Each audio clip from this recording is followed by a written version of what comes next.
사람들은 본능적으로 성취에 대한 욕구를 가지고 있습니다. 무엇인가 되고 싶어 하기도 하고요.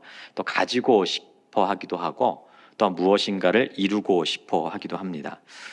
이러한 성취욕이 있기 때문에 어떠한 일들이 또 일어나게 되는 거겠죠. 우리의 인생이 또 더욱 발전이 되고 또 좋은 모습으로 살아갈 수 있게 되는 것입니다. 우리가 이러한 성취들을 해나가기를 원할 때요. 우리 안에 기대되는 것이 무엇일까요? 이것을 성취함으로써 얻게 되는 유익과 만족입니다. 내가 이것을 성취하게 되었을 때에 내 인생 가운데 이러한 만족과 안식이 찾아오게 될 것이다 라고 확신하기 때문에 우리는 열심히 내가 성취하고자 하는 것들을 이루어가기 위해서 애를 쓴다는 것이죠. 하지만 참 안타깝게도 그토록 바라고 원하던 것을 내가 얻고 난 후에도 그 사람에게 진정한 안식과 평안이 찾아오느냐라고 생각했을 때 그렇지 않은 경우들이 많다는 것입니다. 아주 잠시 잠깐의 만족과 기쁨이 있을지는 모르겠습니다. 하지만 그 일 자체가 영원한 안식을 보장하지는 않는다는 것이죠. 여러분, 그 이유가 무엇입니까? 왜 어떤 것을 내가 간절히 염원하던 것을 이룬다 하더라도 왜 진정한 안식과 평안이 찾아오지 않는 걸까요? 그것은 인간의 죄됨과 욕심 때문이에요. 인간의 욕심은 끝이 없죠. 그래서 한 가지를 통해서 만족을 얻게 되면요, 거기서 그치지를 않습니다. 또 다른 만족의 거리, 또 다른 평안의 거리를 찾아 나선다는 거죠. 붓고 또 부어도 채워지지 않는 밑 빠진 독처럼 그렇게 인간은 쉬지 않고 살아가는 것이죠. 이렇게 참 안식을 얻기 위해서 부단히 노력하며 살다가 죽는 것이 우리 인간이라는 것입니다. 어떻게 보면 참으로 허무한 것이 우리 인생이라는 것이에요. 그렇기 때문에 전도서 기자가 사람의 인생을 어떻게 표현하고 있습니까? 전도자가 이르되 헛되고 헛되며 헛되고 헛되니 모든 것이 헛되도다. 해 아래에서 수고하는 모든 수고가 사람에게 무엇이 유익한가? 우리 인간의 인생을 헛된 것이라고 얘기해요. 해 아래서 수고하는 모든 것들이 우리에게 무슨 소용이 있겠느냐라고 이야기하면서 우리 인생의 헛됨을 계속 절절히 고백하고 있는 것이죠. 이처럼 성경은 우리 인간들은요, 진정한 안식, 진짜 평안을 위해서 평생을 살아가지만 그것을 이루지 못하는 안타까운 존재라고 정의하고 있습니다. 그렇다면 여러분, 우리 인생에 이 안식이 주어지지 않는 이유, 또한 우리는 그렇다면 참된 평안을 영원히 누리지 못하는 것인가 한번 생각해 볼 필요가 있습니다. 오늘 말씀은 이 질문에 여기에 대한 해답을 주고 있어요. 오늘 함께 읽은 본문은 예수님께서 보여주신 요한복음의 세 번째 표적입니다. 이 말씀을 통해서 왜 성경은 우리 인간의 삶을 허무한 것으로 정의하고 있으며 또한 이러한 우리가 찾을 수 있는 참된 평안은 무엇인지 좀 살펴보도록 하겠습니다. 오늘 말씀은 예수님께서 베데스다라고 불리는 한 연못을 찾아가시면서 시작돼요. 이 연못은 당시 양문이라고 불려지는 그 문 곁에 있는 연못이었습니다. 양문은 제사에 사용될 양들이 이렇게 들어오는 그러한 문이었고요. 그 문 옆에 베데스다 연못이 있었다는 거예요. 그렇다면 여러분, 이 연못의 주 용도가 무엇이었을까요? 양들이 들어오는 문 옆에 연못이 있어요. 네, 맞습니다. 이 문을 통해 들어오는 양들을 깨끗하게 씻는 용도로 사용된 것이죠. 여러분, 양들이 깨끗한 양도 있겠지만 보통 보면 어떻습니까? 지저분합니다. 그죠? 그 지저분한 양들을 씻는 용도니까요. 여러분, 그 물이 얼마나 지저분했겠습니까? 그런데 오늘 말씀에는 이 더러운 연못의 주변에 수많은 사람들이 진을 치고 있었다라고 이야기를 하고 있어요. 여러분, 그 이유가 무엇이죠? 이 연못에 전해 내려오는 전설이 있었기 때문이에요. 가끔 이 물이 이렇게 움직이는 때가 있는데 이때 가장 먼저 이 물에 뛰어드는 사람은 그 어떠한 병이든지 다 낫게 된다라고 하는 전설이 있었습니다. 그래서 병자들이요, 이 병을 낫기 위해서 이 연못 주위에 진을 치고 있었던 거예요. 근데 오늘 말씀은 예수님께서 이 연못으로 그리고 그 많은 사람 중에 어느 한 사람을 찾아갔다라고 이야기를 하고 있습니다. 여러분, 오늘 말씀에서 우리가 첫 번째로 좀 눈여겨봐야 될 것이 있거든요. 그건 뭐냐면 예수님께서 직접 이 연못을 찾아가서 그 한 사람, 그 병자를 치유해 주셨다는 거예요. 아니 뭐 그게 그렇게 눈여겨봐야 될 일인가 싶으시잖아요. 근데 여러분, 그 이유가 있습니다. 예수님이 이렇게 직접 병자들을 찾아가신 것은요, 자주 기록되어 있지 않는 아주 희소한 사건이에요. 보통 복음서를 보면요, 예수님이 병자를 치유하실 때 어떻게 그 사건이 이루어지죠? 보통은 병자들이 예수님을 찾아옵니다. 그래서 병자들이 예수님을 찾아 제 병을 고쳐주십시오 라고 했을 때 그 병을 치유받지, 예수님께서 직접 병자들을 찾아다니시지는 않는다는 거예요. 길을 가던 예수님을 붙잡고 그 예수님께 병을 치유받든지, 아니면 예수님께 찾아와서 자신의 병을 치유해달라고 요청하든지, 아니면 지난번에 살펴보았던 왕의 신하처럼 예수님의 소문을 듣고 먼 거리지만 그 예수님에 대한 소문만 듣고 예수님께 찾아와서 병을 고쳐달라고 하는 것이 보통이에요. 그런데 오늘 말씀에서 예수님은 마치 그 사람이 거기 있는 것을 아시는 것처럼 직접 그 연못을 찾아가서 그 병자를 만나시고 그를 고쳐주셨다는 거죠. 여러분, 예수님은 왜 이렇게 평소와 다른 행동을 하시는 걸까요? 예수님이 이제 평소와 좀 다른 일을 하시는 데에는 큰 이유가 있습니다. 어떤 메시지가 있기 때문이에요. 그렇다면 예수님은 이곳을 직접 찾아오신 의도, 어떤 메시지를 전해주시기 위함인가? 그 이유는요, 이 연못의 이름이 힌트를 주고 있어요. 여러분, 이 연못의 이름 뭐죠? 베데스다. 이것을 우리말로 번역하면 은혜의 집, 자비의 집입니다. 언뜻 보면 맞는 이름 같죠? 왜냐하면 이 연못에 가장 먼저 뛰어들면 그 어떤 병이든지 낫게 해주는 은혜를 베풀잖아요. 그죠? 어떻게 보면 맞는 이름 같습니다. 하지만 여러분, 실상은 전혀 그렇지 않아요. 여러분, 한번 좀 상상해 보세요. 예수님께서 찾아가신 그 연못의 분위기를 한번 좀 상상해 보십시오. 어땠을까요? 정말 과연 그곳이요, 은혜가 정말 충만하고 은혜가 가득한 정말 그런 은혜의 집의 분위기였을까요? 그곳에 있는 사람들이 내가 받을 은혜를 정말 사모하고 기다리면서 정말 그런 그 이름처럼 그 은혜가 가득한 그런 분위기였을까요? 아마 그렇지 않았을 거예요. 여러분, 이곳에 모여있는 사람들이 어떤 사람들입니까? 환자잖아요, 환자. 전국에 있는 중증 환자들이 여기 다 모여 있어요. 여러분, 그렇다면 여러분, 이곳의 분위기는 어떠했을까요? 제가 이제 신방 때마다 병문안을 가잖아요. 그럴 때마다 느껴지는 기운이 있습니다. 여러분, 병문안 가보셨나요? 혹시 입원해 보셨나요? 어떤 기운이 있죠?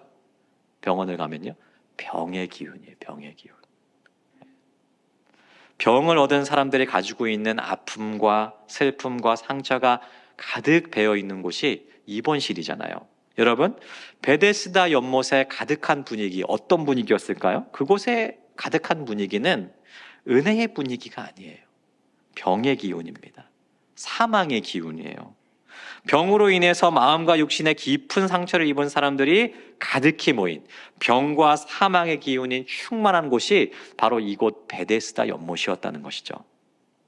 이곳에 가득한 또 다른 분위기가 하나 있는데요, 그것은 바로 경쟁심이에요.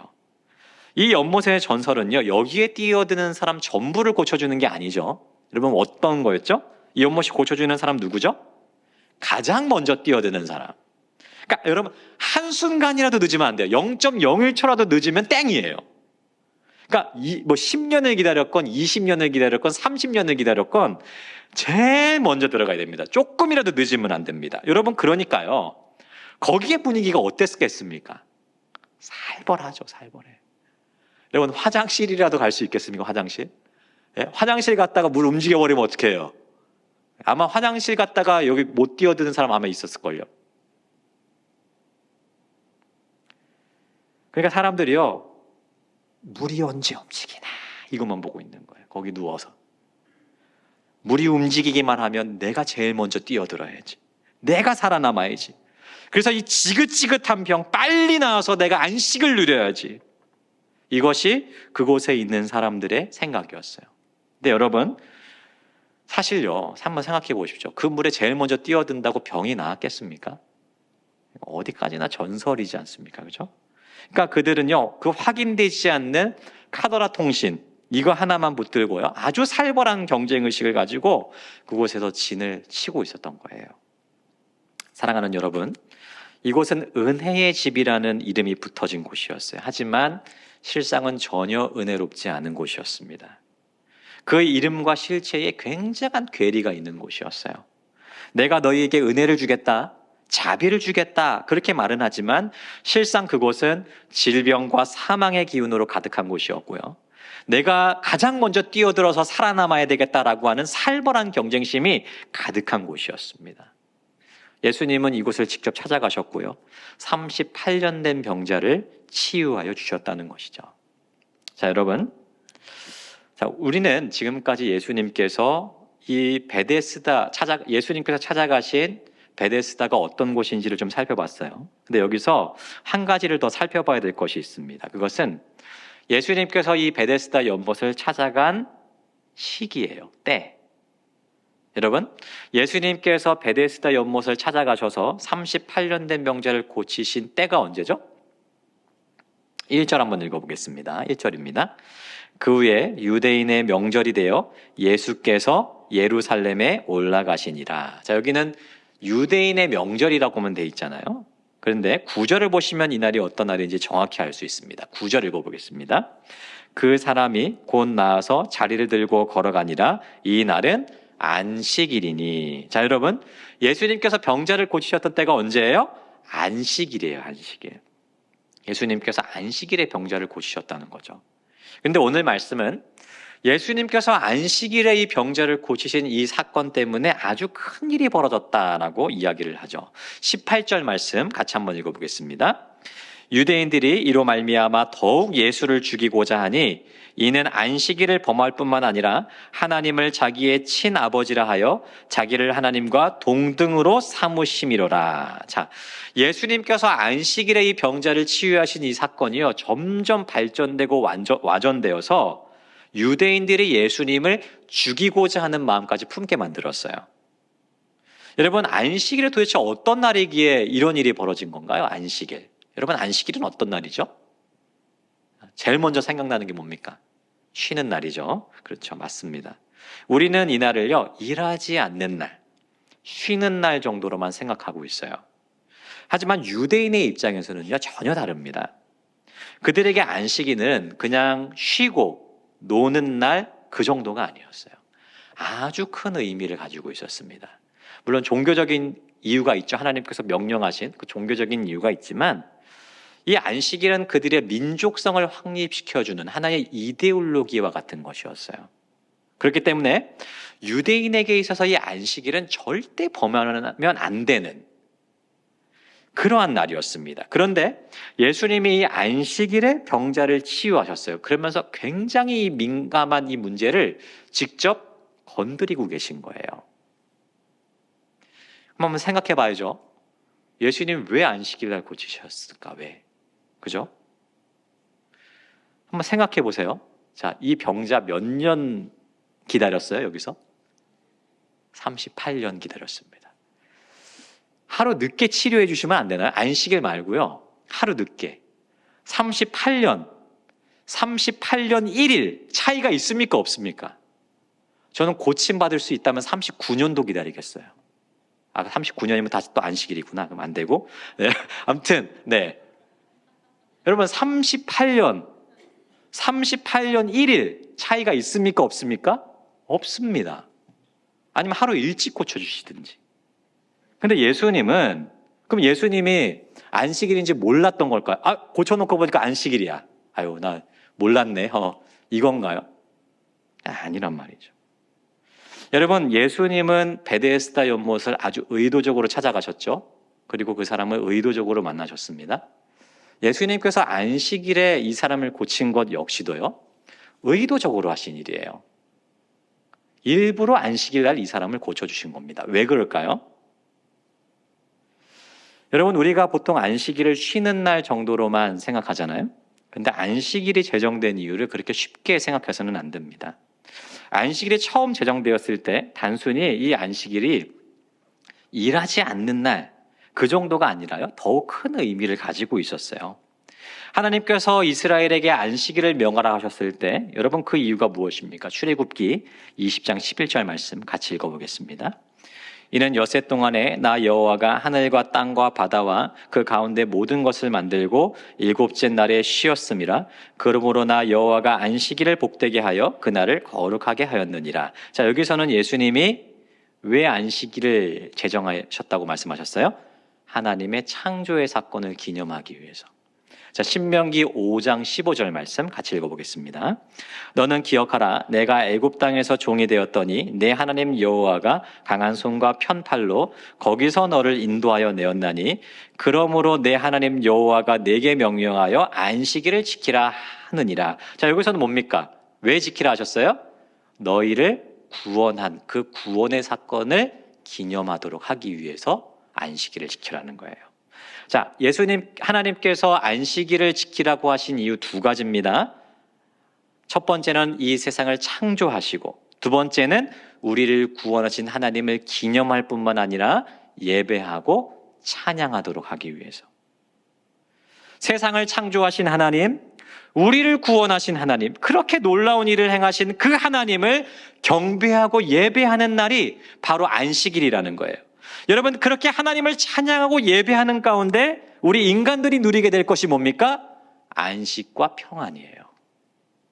그런데 하나님을 기억하고 경배하는 이 날을요, 이 사람들이 어떻게 만들어 버렸습니까? 규례와 허례 허식만 가득한, 하나님은 없는 날로 만들어 버린 거예요. 하나님이 중심되어야 되잖아요, 안식일은. 하지만 그냥 일하면 안 돼. 심지어 병자도 고쳐서는 안 돼. 아무것도 하면 안 돼. 허례허식과 자신들의 규칙, 그런 것만 가득한 날로, 하나님은 전혀 없는 날로 만들어 버렸다는 것이죠. 껍데기로 만들었습니다. 예수님께서 안식일을 날 잡아서 베데스다를 찾아가신 이유가 여기 있어요. 하나님 없는 비참함을 드러내시기 위함입니다. 하나님 없는 이 세상이 얼마나 비참한지, 이 하나님 없는 이 세상에 얼마나 안식이 없는지를 나타내시기 위해서. 너희가 안식하면서 안식일을 기념하는데 너희가 말하는 안식이 과연 이곳에 있느냐는 거죠. 베데스다를 한번 보라는 겁니다. 질병과 죽음이 다스리고 있는 이곳에 너희가 말하는 안식이 있느냐? 하나님 없는 안식일에 안식이 있느냐? 하나님 없는 이 세상 가운데 진정한 안식이 있을 수 있느냐? 하나님이 아닌 죽음과 병과 경쟁의식과 승리주의와 패배의식과 자기의가 다스리는 이 세상 가운데 진짜 안식이 있느냐라고 묻고 계신 거예요. 사랑하는 여러분, 이 세상에 안식이 있습니까? 안식이 있나요? 참된 안식, 영원한 안식, 진정한 안식이 있습니까? 여러분, 우리가 사는 이 세상은요, 베데스다와 똑같아요. 또한 우리는요, 그 주변에 있는 환자와 똑같습니다. 베데스다가 주는 이 허황된 말과 전설에 속아서 그곳에 가장 먼저 뛰어들기 위해서 눈에 불을 켜며 기다리고 있는 그 환자들과 똑같은 것이 우리 인생이라는 것이에요. 세상은 우리에게 이야기하죠.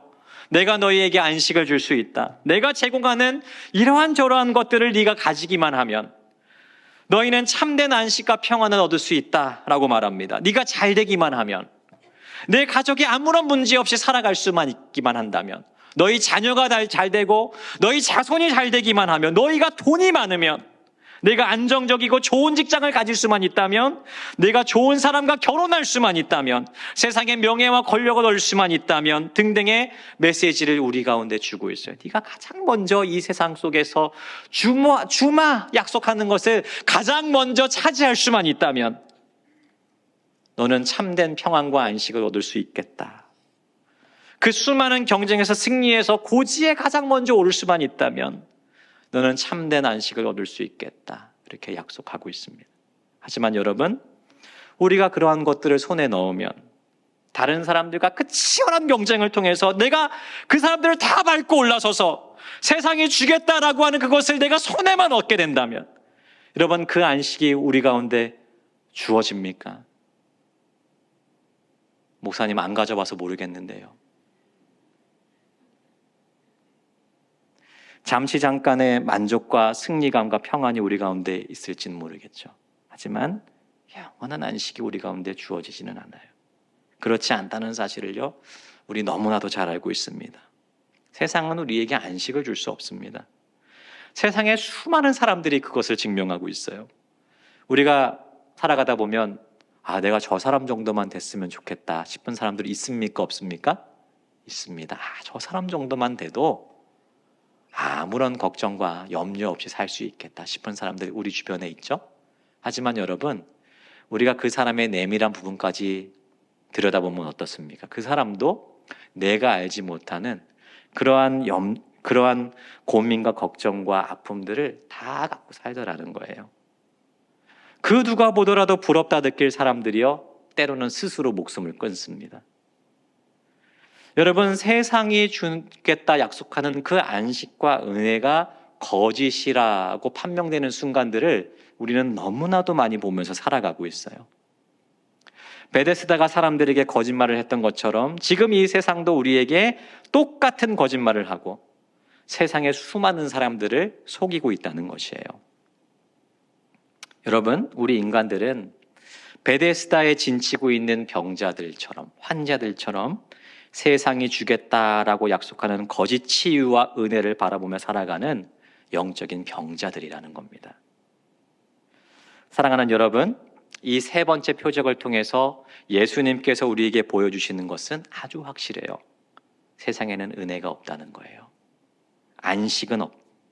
자비는 없다는 거예요. 너희는 이 자비가 없고 은혜가 없고 안식이 없는 이 세상에 누워있는 영적인 병자들이다. 이것을 예수님께서 우리에게 보여주고 계신 것입니다. 하지만 예수님은 이렇게 세상에 안식이 없다는 것을 선포하시고 나서 바로 한 가지의 표적을 보여주십니다. 우리에게 참된 안식이 어디로부터 오는 것인지를 가르쳐주고 계세요. 어떻게 해요? 이 38년 된 병자를 고쳐주심으로. 자, 예수님께서 38년 된 이 병자를 고치신 사건은요, 단순히 이 한 사람만을 고치시는 그 치유 기사가 아니에요. 이 사건은 이 한 사람의 치유 사건을 넘어서서 이 세상이 가지고 있는 이 어두움의 권세를 부숴버리시는 예수님의 능력을 나타내는 사건입니다. 사람들에게 안식을 줄 수 있는 것은 이 세상이 아니라 예수 그리스도밖에 없다는 것을 보여주고 있는 것이에요. 다른 데 가서 안식을 찾지 말라는 거예요. 내가 너희에게 안식을 주지 않느냐.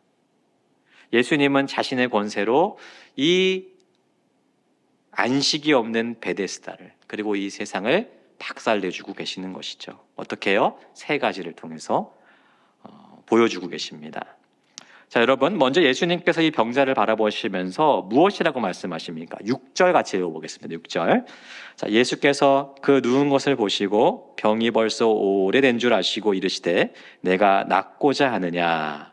예수님의 이 질문이 어떻게 보면 참 당연한 것 같지만 어떻게 보면 또 좀 이상합니다. 왜 물어보는 거예요, 이거를? 당연히 낫고 싶으니까 거기서 38년 기다렸는지는 모르지만 여기서 누우면서 기다리고 있는 건 아니겠습니까? 그죠? 자, 그런데 여러분, 왜 예수님께서 이 질문을 하시는지 그 병자의 대답이 그 이유를 얘기해 주고 있습니다. 7절입니다. 같이 읽어보겠습니다. 병자가 대답하되 주여, 물이 움직일 때에 나를 못에 넣어주는 사람이 없어 내가 가는 동안에 다른 사람이 먼저 내려가나이다. 자, 이 말을 하는 이 병자의 심적인 상태를 한번 좀 생각해 보시죠. 내가 이 사람이야. 자, 여러분, 이 사람의 심적인 상태가 어떻습니까? 희망과 기대와 내가 낫겠다라고 하는 그러한 소망입니까? 아니에요. 어때요? 절망이에요, 절망. 그러니까 내 힘으로, 내 능력으로는 내가 가장 먼저 뛰어들 수 없기 때문에 나는 이 병에서 나을 수 없을 것 같습니다 라고 하는 그 절망감만이 이 사람의 심령을 가득 채우고 있다는 거죠. 놀랍게도 예수님이 네가 낫고자 하느냐 이 질문을 통해서 이 사람의 이 말라붙어 있던 이 심령 가운데 희망의 불씨가 살아나기 시작한다는 거예요. 여러분, 우리도 때로는 너무도 절망스러울 때가 있죠. 그죠?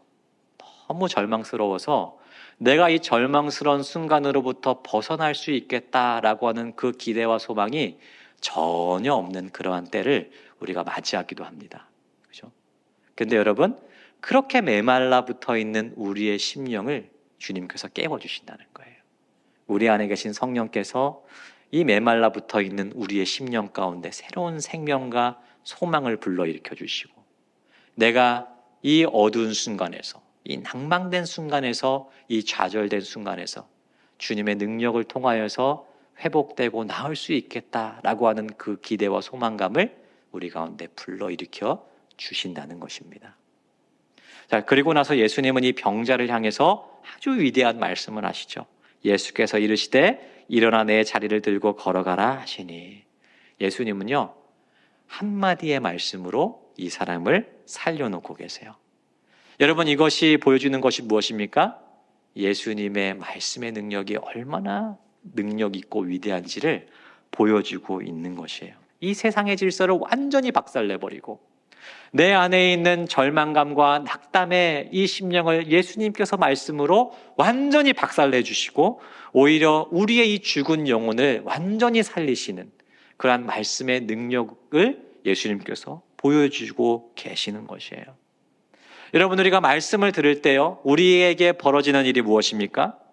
우리 가운데 말씀이 임하고 성령이 일하시기 시작하면요, 우리는 모르는 것들을 다 알게 돼요. 영적인 질서들에 눈을 뜨게 됩니다. 내가 지금 누구인지, 이 세상이 어떤 곳인지, 하나님이 누구신지, 예수님께서 나를 얼마나 사랑하시는지, 이 말씀을 통하여서 우리는 모르던 것, 잊어버리던 것을 다시 깨닫게 되고 알게 되는 역사가 일어나게 돼요. 그리고 우리가 그것을 알면 알수록, 깨닫게 되면 깨닫게 될수록 이 말씀의 능력으로 죽었던 우리의 영혼이 완전히 살아나게 되는, 완전히 되살아나게 되는 그러한 능력이, 그러한 역사가 우리의 삶 가운데 일어나게 된다는 것입니다. 그렇기 때문에 우리는 이 주님의 말씀의 능력을 믿을 뿐만 아니라 이 말씀의 능력으로 내 영혼과 심령과 내 삶이 다시 살아날 수 있기를 소망하며 결단하며 살아가야 되는 줄 믿습니다. 오늘도 이 시간에도 앞으로도 우리의 삶 가운데 주님께서 우리 가운데 주시는 그 말씀의 선포를 통하여서 우리의 영혼이 살아나고 우리 쓰러졌던 우리의 인생이 다시 일으켜지는 역사가 있게 되기를 주님의 이름으로 축복합니다. 마지막으로 14절입니다. 같이 한번 읽어보겠습니다. 그 후에 예수께서 성전에서 그 사람을 만나 이르시되 보라, 내가 나았으니 더 심한 것이 생기지 않게 다시는 죄를 범하지 말라 하시니, 예수님 나중에 이 병자를 다시 만나세요. 그리고 마지막 말씀을 던지십니다. 더 심한 것이 생기지 않게 다시는 죄를 범하지 말아라. 이게 무엇입니까? 옛날의 방식대로 살지 말라는 거예요. 너희가 다시 내 말씀의 능력으로 살아났으니 이제는 예전의 그 죄된 모습으로, 예전의 그 죄된 습관으로 살아가지 말라라고 말씀하고 계시는 것입니다. 이제 주님으로 말미암는 진정한 평안이 우리 가운데 주어졌으니 세상의 질서, 세상이 가지고 있는 그 거짓 평안을 추구하며 살지 말고 완전히 내가 너희에게 준 이 새 질서 속에서 영원토록 평안과 안식을 누리며 살아가라. 이것이 예수님께서 마지막으로 우리에게 당부하시는 말씀인 줄 믿습니다. 말씀을 마무리하겠습니다.